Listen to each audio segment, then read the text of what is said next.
200 جنيه توقيع فاروق العقدة. هل تعلم أن هناك نوع من الأوراق النقدية المصرية نادر جدا؟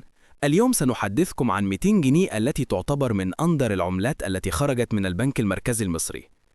هذه الورقة النقدية تحمل توقيع فاروق العقدة، محافظ البنك المركزي السابق، وهو ما يجعلها من العملات التي يصعب العثور عليها في السوق اليوم. لكن الأمر لا يتوقف عند التوقيع فقط، بل إن الأرقام المسلسلة لهذه العملة تعتبر مميزة جدا. الرقم المميز قد يكون أحد العوامل التي ترفع من قيمة هذه الورقة.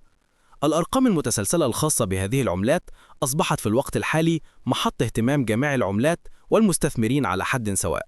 إذا كنت تمتلك واحدة من هذه العملات النادرة، فأنت تملك قطعة تاريخية ثمينة جدا، حيث أن العدد الإجمالي لهذه الأوراق قليل جدا، ما يجعلها من القطع التي يسعى الكثيرون للحصول عليها.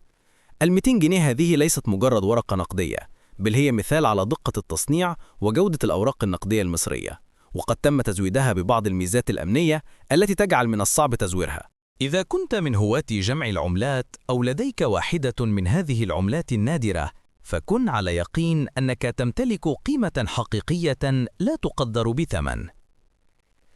من المعروف أن 200 جنيه المصرية تم إصدارها في فترة معينة، ولكن لم تصدر بكثرة.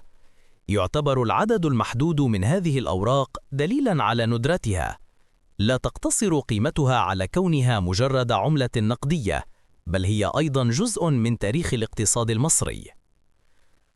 توقيع فاروق العقدة على هذه العملة لا يعد فقط توقيعاً عابراً، بل هو توقيع يحمل في طياته مسؤولية كبيرة، إذ كان فاروق العقدة هو محافظ البنك المركزي في وقت إصدار هذه الأوراق. توقيعه يرمز إلى الاستقرار المالي الذي شهدته مصر في تلك الفترة. أما بالنسبة للأرقام المميزة، فالأمر ليس عابراً.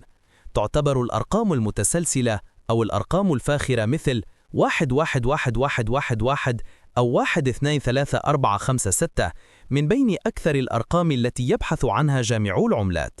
فكلما كانت الأرقام أكثر تميزاً، زادت قيمة العملة في السوق. لن ننسى أيضاً ميزات الأمان الموجودة في هذه الأوراق النقدية. تحتوي ال200 جنيه على علامات مائية وألوان خاصة تصعب عملية التزوير، ما يجعلها آمنة للاستعمال والتداول. بالنسبة لهواة جمع العملات أو المستثمرين، تعد هذه العملة فرصة استثمارية رائعة، فكلما مر الوقت زادت قيمتها بشكل تدريجي، وإذا كنت تمتلك واحدة منها فقد تكون قد حصلت على قيمة لا تعوض بمرور السنين. أصبح العثور على هذه العملة النادرة أمراً صعباً في الوقت الحالي، لكنها تباع في بعض المزادات بأسعارها عالية للغاية. أما إذا كنت تفكر في بيع واحدة، فبالتأكيد فتكون هناك العديد من الفرص لبيعها بسعر ممتاز. هل لديك عملة 200 جنيه نادرة بتوقيع فاروق العقدة؟ أو هل تعرف شخصاً يمتلك واحدة؟ إذا كان الأمر كذلك، شاركنا في التعليقات. لا تنسى أيضاً أن تشارك الفيديو مع أصدقائك وتخبرهم عن هذه العملات الفريدة التي لا تقدر بثمن.